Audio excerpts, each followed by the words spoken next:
Hey buddies, welcome to AmassGames. My name is Simon. We're now going to play the game Claw Machine. This is how to set up, play and review video. Aim of the game here is to get the most points. You are going to have this claw machine in the center here, and whoever has the most stuffed animals gets to go first. We have some of plushy toys here. We happen to have some mythical plushy beasts as well, and we've also got some defective ones.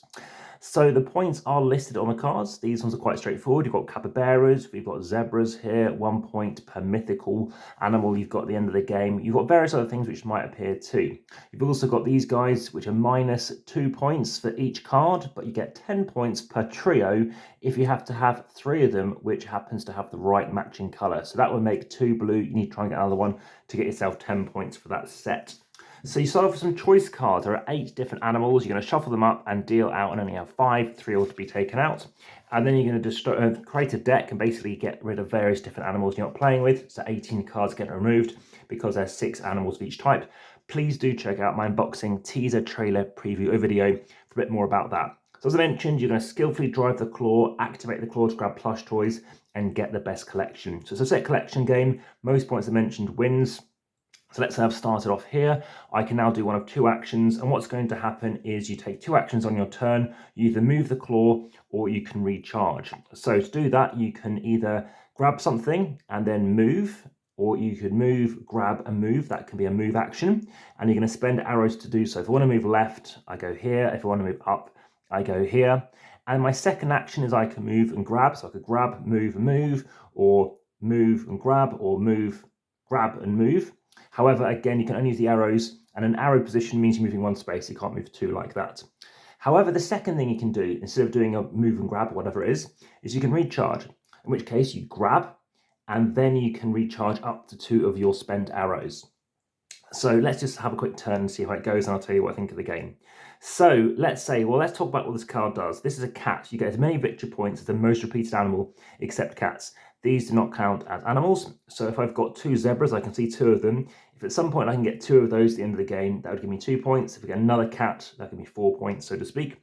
But that's an easier 2 points in some respects. Or I might just want to stay where I am and just try and get other things.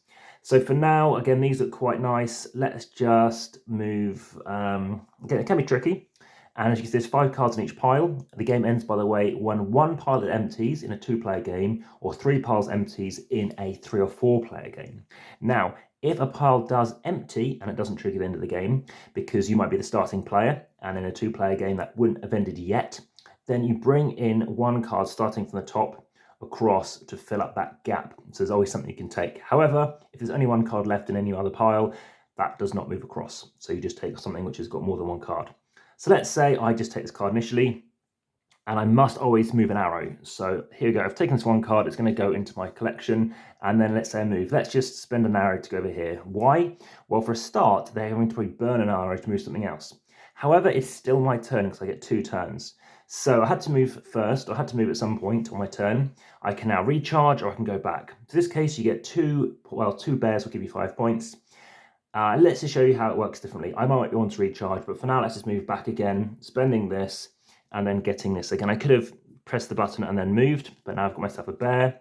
It's my opponent's turn. At this point, again, different things here. So they might not want them. They might want to get, I know, it's down into the corner to stop me from moving around. So they might move over here, down and across. They get this card. Let's just move their card off to the side. Any questions, always do let me know in the comments best on YouTube. Like, subscribe, and hit the notification bell. And now maybe they want to get a cat, but let's just show you how recharging works. So they might want to recharge this turn. So now they recharge up to 2, but you must press the button. So now they've pressed the button and they've got themselves a cat. Now it isn't particularly clear, but we're saying that you actually have to press the button before you recharge. But again, it could be either way because you could get an advantage as to which arrows you choose to refresh. And now it's back to my turn. I can see I've got some things here. We've got a sheep here. There are 3 white, 3 black in the game. You can see there's 6 of these. And what that's going to mean is ultimately you want to try and go white, black, because it's the order in which you grab them, because then it's the number that you get in that sequence squared. So that's how that's going to work. So you don't want to get another white one. So it's quite a nice kind of thematic, I guess, setting going on there too. Again, you tot up your scores. It has been very close. It's only been 6 points in the first game. And that first game, we actually drew 5 cards as a starting hand, which isn't actually how the game is played. You get no starting cards. which for some people might like that because it gives you a bit more agency and lets you working on something you want to get towards. You don't know why your opponents are going in a certain direction and adds a bit more peril and a bit more fun. But in the second game, it was only 1 point in it, so I happened to be going second, and the way it happened there, and that wasn't because I've got fewer toys, it's purely because we randomized it, is the fact that once they've taken the final turn, everything is visible, and the downside of everything being visible is, again, somebody on their final turn could take a long time potentially and figure out what they might want to grab.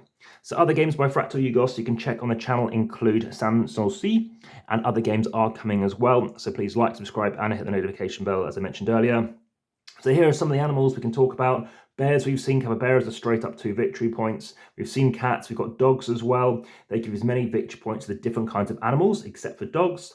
Rabbits give you 5 points if it's in a unique group, which basically means if you've only got 2 rabbits and no one else has got exactly 2 rabbits, then you are going to get 5 points. So if somebody else only has 1 rabbit, then they get 5 points. Again, this is the amount of cards there are in the game for each type of thing.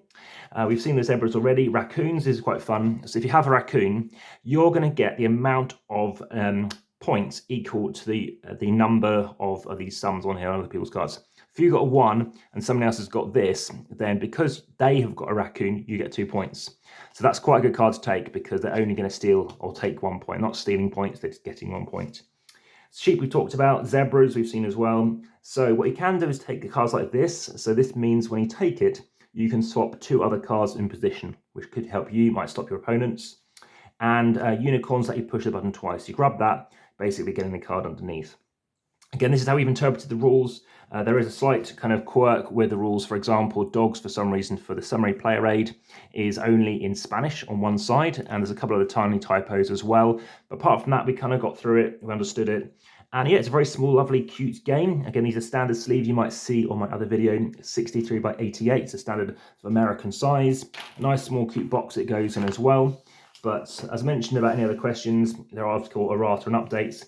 These choice cards are a different back, which is nice to separate them as well. Just remember you do need to remove 3 different animals at the start of the game, so maybe prepare that before you begin your game, just to save yourself a few minutes and save on shuffling. I had shown you this in the other video, but I like the fact it's double-sided.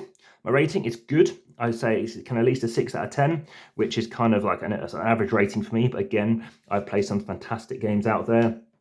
So I do recommend this one. This is, of course, moving along. You might want to be cautious as well that when you do move the claw, you obviously need to take the card and put it in. So some people might find it a bit fiddly.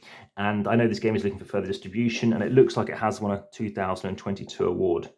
But yeah, very nice premise. I do like the idea of moving it around. A nice 3x3 grid is nice and smooth. And the fact that it has a nice kind of abstract strateginess to it as well, whereby you are forcing people to do something else, especially at lower player counts. And check out the podcast for my thoughts again with their 4-player count as well, and of course at 3.